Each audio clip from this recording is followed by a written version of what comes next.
Asyhadu an la ilaha illallah, asyhadu anna Muhammadar Rasulullah. Allahumma shalli ala sayyidina Muhammad wa ala sayyidina Muhammad. Assalamualaikum warahmatullahi wabarakatuh. Alhamdulillah, syukur kita kepada Allah. Pada malam ni kita dapat bersama dalam siri tazkirah kita akan disampaikan oleh anak mudaku Ustaz Hanafi selaku Ketua Pemuda PAS Kawasan Subang. Merupakan satu sayap yang amat penting dalam harakah kita, dalam tanzim kita. Dan pada malam ni, sebagaimana malam-malam biasa, kita beri tumpuan dalam siri tazkirah kita. Mudah-mudahan apa juga yang disampaikan menjadi pedoman dan guideline kita dalam seluruh gerak kerja, khususnya di PAS Kawasan Subang dan juga cawangan Taman Ihsan, insyaAllah. Jadi nak harap kita dapat beri tumpuan dan dengan ni nak serahkan majlis kepada Ustaz, insyaAllah.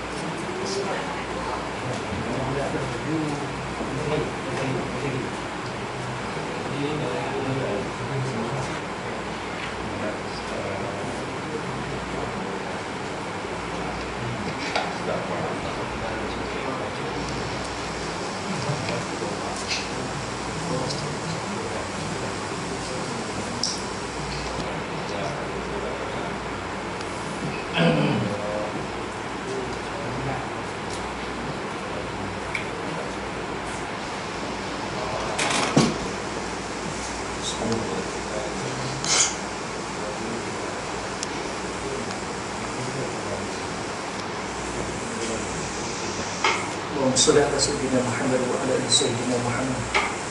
Kaitum bi tahiyatil Islam, tahiyatan mubarakatan min Allah Subhanahu. Assalamualaikum warahmatullahi wabarakatuh. Waalaikumsalam. Alhamdulillah, nahmaduhu wa nasta'inuhu, may yahdihillahu fala mudilla lahu wa man yudlil fala hadiya lahu. Asyhadu an la ilaha illallah wa anna sayyidana Muhammadan abduhu wa rasuluh. أرسل رسوله بشيرا ونذيرا فأدى الأمانة ونصح الأمة وجاهد في سبيل الله حق جهاده حتى أتاه اليقين.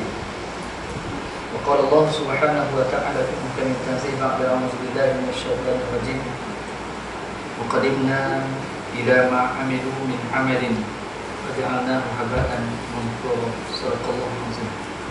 Masih pada Ayahanda Fadil Pemuda Rahman selaku Kecawangan Langkap Pengarah kita abdi menghibun Balai Garas, Ketua-Ketua Cawangan, Pimpinan PAS Cawangan yang saya hormati Al-Fadhil Imam, dua orang imam yang Alhamdulillah saya amat terkesan dengan bacaan kedua-dua imam tadi.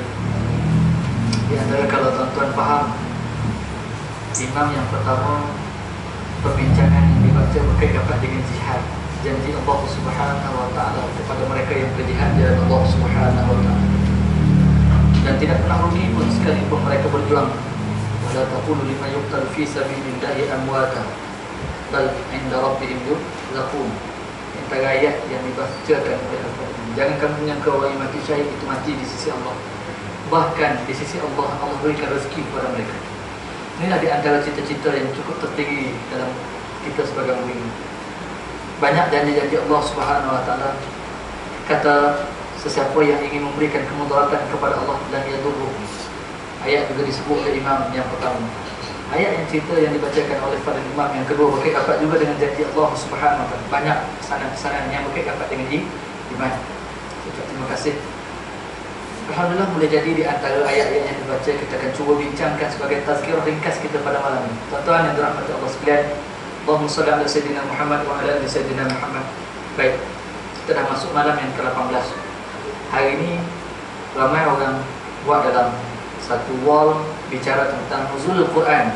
Dan sudah pasti semalam pun saya amat yakin ustaz yang datang membicarakan tentang nuzul Quran.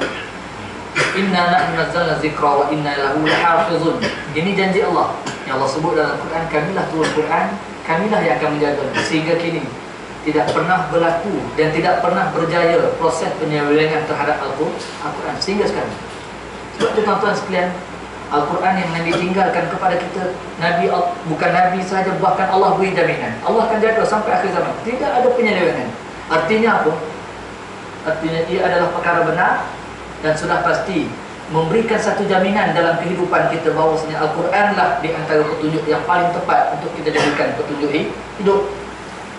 Yang jadi masalahnya sekarang dalam kehidupan manusia itu kadang-kadang tidak memilih Al-Quran sebagai cara panduan untuk mereka hidup.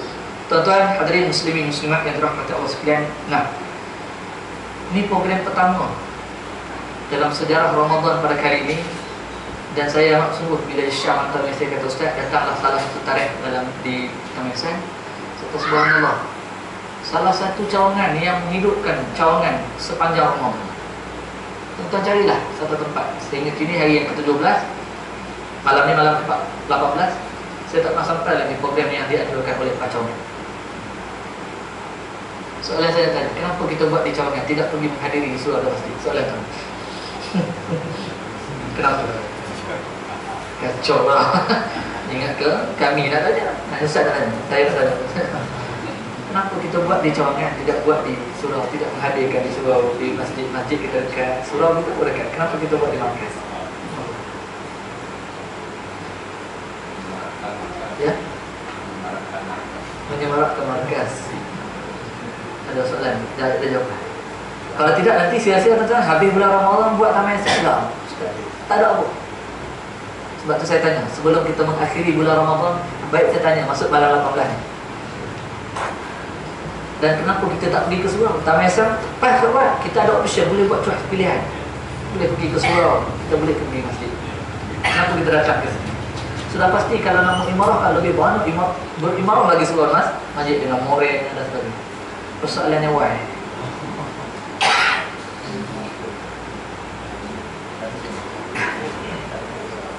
Sekian. Ada jawapan? Payah kalau tak jawab. Ada muslimat ada jawab. Saya ikut suami kata tak main. Saya cawangan. Anak-anak kenapa? Pemuda. Ini pelajar pasti. Jadi macam apa ni saya ada cakap ikut tanzim. Tanzim. Kerana nak apa ikut tanzim. Okey, Hafid. Sama jawapan. Bukan ni. Kalau tanya ayah mesti jawapan sama. Ada lagi jawapan. Saya nak dapatkan jawapan yang tepat supaya tidak sia-sia kita datang ke markas. Allah SWT. Baik. Ada jawapan. Ada lagi. Ya? Rapatkan. Menyemarakkan jawapan. Haji dah bagi jawapan dua kan? Menyemarakkan markas kita dengan ibadah. Dia nak mengeratkan ukhuwah.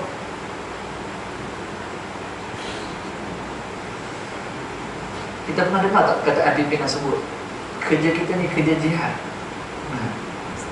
Kerja kita berada dalam gerakan Islam PAS ni kerja jihad. Tuan-tuan sedang menjaga camp. Jaga camp. Yang orang lain tinggal kat camp. Apa yang berlaku di saat-saat camp tidak dikawal? Musuh menyerang. Tuan-tuan, kita biar nampak, dia kata ini adalah markas. Markas di saat-saat kita berjihad. Jalan yang kita ambil di atas ijtihad para ulama, melalui majlis syura, kita mendapat bertempur dengan Allah melalui muwajahatus silmi, dengan cara yang lembut, iaitu melibatkan diri dengan pilihan. Ramai orang menganggap kekuatan PAS pada bendera. Betul? Kita masuk ke tempat tengok bendera, kuatnya PAS. Kalah tuan-tuan. Betul tak? Kesilapan kita di antaranya, tuan-tuan sekalian, saya suka malam ni sebab saya duduk di markas seronok. Tazkirah lain saya tak banyak tanya soalan. Saya banyak bagi. Saya hanya fikir perlu habis 20 minit. Sekarang saya perlu fikir nak habis 3 jam. Tak adalah tuan-tuan. Semua interaksi kita begitu, mudah-mudahan. Supaya kita nampak ini adalah camp dan markas di saat-saat kita berada di medan jihad. medan jihad kita menyampaikan di antaranya markas. Apa tempat markas? Markas adalah tempat berkumpulnya kekuatan, perancangan, perbincangan. Ini markas. Rahsia, strategi. Ramai kesilapan hari ini. Pendukung PAS menganggap kehebatan PAS pada bendera. Bendera banyak baru. Pakat sebab tu hari tu macam pilihan raya, pakat bincang nak gantung bendera style mana. Kalau buat kereta api, buat kapal terbang, tuan-tuan sekalian disik tempat saya. Buat kapal terbang terbesar dalam Malaysia lah saya rasa, yang buat replika kapal terbang. Kalau baling peringkat DPRD DUN Kupang hadiahkan RM1,000 kepada pemuda yang membina satu replika cincin dengan Scorpion, apa? Kapal selam. Dapat RM1,000. Kalau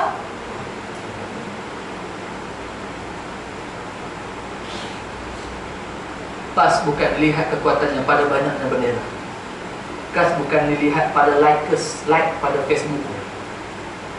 PAS dilihat pada kekuatan pendukung dia. Seperti mana Allah sebut dalam Quran, walaqad nasarakumullahu bi badrin wa antum azillah. Safatul mukhtarah yang Allah pilih untuk keberadaan kita dalam PAS. Jumlahnya tidak perlu banyak, hanya sedikit saja, cukup. Tetapi ada syaratnya. Ada syaratnya. Tuan-tuan yang dirahmati Allah sekalian, malam ini alangkah baiknya kita bermuhasabah sedikit sebagai seorang, saya sebagai seorang anak, atau sebagai seorang bapa. Muhasabah dalam Ramadan agar dia boleh match kita dengan gerakan Islam, parti Islam Social Trust. Allahumma salli ala Sayyidina Muhammad. Ayat yang saya bacakan sebagai mukadimah tadi dalam surah Al-Furqan ayat yang ke-23, kata Allah Ta'ala, wa qadimna ila ma'amilu min amalin faj'alnahu haba'an manthura. Kata Allah Ta'ala, kami akan bentangkan amalan yang mereka lakukan di dunia. Siapa? Mereka yang tak beriman. Min amalin, daripada perbuatan dan amalan baik, kebajikan, infak, buat bantu anak yatim, bantu orang susah, macam-macam. Orang sakit kita ziarah. Benda baik tak ni? Benda baik. Bantu anak yatim, benda baik tak? Benda baik. Kata Allah Ta'ala, faja'alnahu haba'an manthura.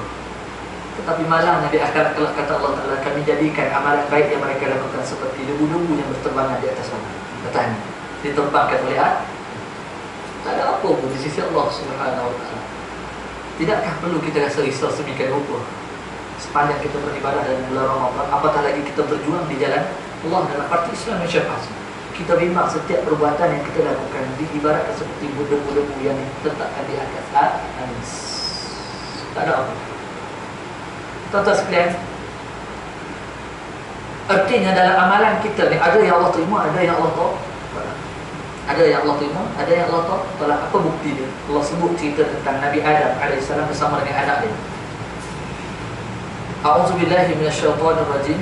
Watlu 'alaihim naba'a abnai Adam bil haqq idh qarraba qurbanan fatuqbila min ahadihima wa lam yataqabbal min al-akhar qala la aqtulannak qala innama yataqabbalu Allahu minal muttaqin. Kata Allah Ta'ala kepada Nabi kita Muhammad sallallahu alaihi wasallam, bacakan ke atas mereka, yakni orang Yahudi, orang Nasrani, dan seumpama mereka berangai seperti Yahudi dan Nasrani, walaupun agama tidak Yahudi Nasrani. Baca kepada mereka. Perangai Yahudi apa dia? Ingkana. Perangai Nasrani apa dia? Buat penyelewengan terhadap agama Nabi Isa. Dan seumpama mereka, sekalipun seumpama mereka ini tidak menganuti agama Kristen, tidak menganuti agama Yahudi, tapi perangai macam orang Yahudi, bacakan kepada mereka satu perintah Allah Ta'ala, satu cerita kata Allah Ta'ala, Ibna Adam bil haq, cerita tentang dua anak Adam dengan sebenar-benar cerita. Apa cerita dia? Ingat wahai Muhammad, kata Allah Ta'ala, wa iz qarraba, ingatlah wahai Muhammad ketika mana kedua-dua orang anak Adam AS iz qarraba qurbanan, masing-masing nak mendekatkan diri dengan Allah dengan melakukan kurban. Fatuqbila min ahadihima wa lam yataqabbal min al-akhar. Lalu ibadah yang mereka lakukan dalam bentuk korban tersebut, satu Allah terima, satu lagi Allah tolak. Korban satu Allah terima, Satu Allah tu. Sudah pasti tuan-tuan yang dirahmati Allah sekalian, ibadah yang dilakukan oleh Qabil dan Habil korban. Masing-masing mengeluarkan hasil korban, tapi satu Allah terima, satu Allah terima. Maka tuan-tuan yang sekalian, kita juga ada tak yang berpuasa? Ada. Dalam di kalangan kita ada yang Allah terima puasa dia, ada yang Allah tolak puasa. Sebab Nabi sebut kami shaim, berapa ramai orang yang puasa tapi yang hanya dapat lapar dan ada. Betul tak? Lebih lagi skop perbincangan kita dengan parti Islam Malaysia PAS, ada yang berjuang tapi Allah tak terima amalan dalam perjuangan kita. Allah mesti ada. Sekalipun Qabil dan Habil meninggalkan kita berjuta tahun lamanya, sehingga kan kita hari nak mencari di mana jasad mereka tak ketemu, tetapi watak mereka tetap ada. Allah tunjukkan tuan-tuan yang dirahmati Allah sekalian, ketika mana Nabi Adam AS dicipta dalam syurga, lalu hidupnya sunyi, lalu minta pada Allah agar ada pasangan. Allah cipta Hawa, hidup berpasangan. Kamu buatlah apa saja dalam syurga, buatlah satu je. Wala taqraba hadhihi syajarata fatakuna minaz zalimin. Jangan kamu dekati satu pohon. Jika kamu dekat, kamu tergolong di kalangan orang yang zalim. Akhirnya disebabkan hasutan syaitan, walaupun syaitan iblis itu tidak berada di dalam syurga, hasutan syaitan dan hasut pada Adam dan Hawa, akhirnya mereka mendekati apa yang Allah larang. Disebabkan perkara tersebut, Adam dan Hawa dikeluarkan daripada syurga. Bila keluar daripada syurga, akhirnya ringkas ceritanya bertemu mereka berdua. Akhirnya tuan-tuan yang semua, perkongsian hidup Adam dan Hawa melahirkan dua pasangan kembar. Nama Qabil dan Habil tak pernah disebut di dalam Al-Quran. Tuan-tuan cari 30 juzuk, tidak akan ketemu nama Qabil dan Habil. Tak pernah jumpa. Tetapi melalui riwayat hadis, Nabi kita Muhammad SAW juga pernah menyebut, kebanyakan para ulama telah menyatakan bahawasanya mereka itu namanya Qabil dan Habil. Berkhilaf pandangan para ulama dengan pelbagai versi riwayat. Ada kata pasangan kembar Qabil namanya Ikrimah ataupun Damimah. Ada pasangan kembar Habil namanya, katanya riwayat Wadi'ah. Macam-macam. Kita tinggalkan perbincangan bab khilaf tersebut tentang nama. Tak perlu bincang pun cerita bab nama tersebut, tuan-tuan sekalian. Baik, yang saya nak bincangkan, tuan-tuan yang dirahmati Allah sekalian, watak yang dibawa oleh Qabil dan Habil sebagai petunjuk dalam kehidupan kita, dalam kita bergerak dengan parti Islam Malaysia PAS. Kita bimbang, takut kita membawa watak Qabil sehingga kan Allah tidak menerima korban dia. Yang kita mahu, kita nak bawa watak Habil agar Allah menerima korbannya. Allah menerima perjuangan kita. Baik, apa yang Qabil bawa? Pertama, tuan-tuan yang dirahmati Allah sekalian, ketika mana Qabil dan Habil meningkat usia remaja, lalu dia seperti ibu dan ayahnya, mesti hidup sendiri, tak boleh hidup sendiri, mesti nak cari pasangan. Betul? Mesti. Akhirnya syariat Allah mengatakan, syariat Allah kata kepada Nabi Adam untuk anak-anak dia, syariat dalam bab munakahat. Apa maksud syariat? Masyara'allahu minal ahkam li'ibadihi minal amri wal nahi. Apa saja yang Allah syariatkan, peruntukkan dalam bab hukum hakam kepada hambanya. Hambanya apa dia? Manusia. Tidak pada kambing lembu.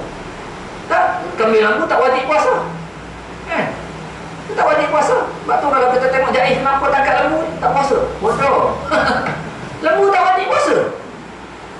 Ni kenapa ni duk masuk jalur pula ni? Khaluat siapa? Kambing dengan kambing khaluat. Tak pernah kenal erti apa itu perintah dan larangan bagi binatang. Masyara'allahu minal ahkam, dalam bentuk undang peraturan, hukum. Hukum sama ada wajib, sama ada haram, sama ada makruh, sama ada sunat. Dalam bentuk tersebut li'ibadihi, kepada hambanya, yakni manusia yang mukallaf. Bukan manusia yang sibiun, budak, mukallaf. Cukup syarat, yang syarat untuk dibebani dengan hukum. Dalam bentuk apa? Minal amri wan nahi, dalam bentuk perintah dan larang. Maka dalam bab syariat kepada Nabi Adam AS, pada saat tersebut Allah memerintahkan Adam, kamu benarkan anak-anak kamu ni berkahwin dengan pasangan kembar yang bersilang, bukan pasangan kembar masing-masing. Allah perintah Maka kalau Qabil nak berkahwin, mesti dia berkahwin dengan pasangan kembar Habil. Kalau Habil nak berkahwin, pasangan kembar, pasangan pengantinnya adalah pasangan kembar Qabil. Itu syariat, dibenarkan. Syariat juga mengatakan tak boleh Qabil berkahwin dengan pasangannya, Ikrimah ataupun Damimah. Syariat juga menetapkan Habil, kamu tak boleh berkahwin dengan pasangan kembar kamu. Ini syariat, dalam bentuk perintah satu, dalam bentuk larangan satu. Tapi apa yang dibawa oleh Qabil? Qabil tak boleh terima. Qabil kata, mana boleh? Aku nak kahwin dengan pasangan kembar aku, Ikrimah ataupun Damimah. Betul tak? Ini watak yang dibawa oleh Qabil. Watak yang dibawa oleh Qabil. Ya Allah tak terima korban ini. Akhirnya pergaduhan mereka, pertelingkahan mereka menyebabkan satu lagi option diberikan, pilihan kepada mereka berdua. Allah kata, korban, lihat siapa yang terbaik untuk membuat keputusan. Iz qarraba qurbanan, ketika mana mereka melakukan ibadah korban, Qabil sebagai seorang petani, Habil sebagai seorang penternak, lalu masing-masing mengeluarkan hasil tanaman mereka untuk dikorbankan. Qabil membawa hasil tanaman dia, Habil membawa binatang. Tetapi Qabil membawa watak mengeluarkan korban bukan kerana nak mematuhi perintah Allah, tetapi dia ingin mencabar, mencabar perintah Allah. Dia buat tu bukan kerana itu adalah perintah Allah, tapi hanya kerana apa? Kerana saja nak ikut. Kerana kalau boleh Habil boleh korban, aku boleh korban tak? Kalau kamu boleh korban 10 ekor, cawangan pas, cawangan estan 20 ekor berlaku. Kita bimbang kalau macam tu berlaku. Kalau abang boleh buat, aku boleh buat. Kalau abang boleh kumpul amalan, kita boleh tak? Kita boleh kumpul. Qabil bawa watak ini. Akhirnya ada korban dengan mengumpulkan hasil tanamannya yang bukan berkualiti tinggi. Kita buat program juga, kumpul orang, tapi tak ramai datang, sudah pastilah program ceramah, kuliah. Takkan nak buat nyanyi. Nak buat macam mana? Panggil K-pop nari ni ramai pula kan? Nampak? Akhirnya tuan-tuan yang dirahmati Allah sekalian, Qabil bawa korban yang bukan nilai tanaman yang tidak berkualiti. Berbeza pula dengan Habil, kerana dia faham itu adalah perintah Allah. Allah suruh aku korban, aku kena korban. Lalu dengan konsep yang dia memahami perintah Allah Subhanahu Wa Taala, korban yang paling terbaik adalah apa yang mereka kasih. Dia korbankan binatang, syat, kambing, cukup kualiti tinggi. Allah terima korban Habil, Allah tolak korban Qabil. Tuan-tuan tengok, dalam kita berjuang pun kena ingat. Pertama, tuan-tuan yang dirahmati Allah sekalian, watak yang dibawa oleh Qabil adalah watak orang yang tak mematuhi perintah Allah. Perintah Allah dalam perjuangan kita, tuan-tuan sekalian. Setiap kali kita berjuang, setiap pergerakan kita, orang yang berada dalam hubungan riba, bersiap sedia untuk berperang. Artinya sekarang kita berjihad untuk berdakwah, menyampaikan dalam gerakan Islam ni. Tuan-tuan sekalian, setiap gerak-geri kita diberi pahala. Tidur kita pahala, tapi jangan tidur masa kuliah. Kalau tidur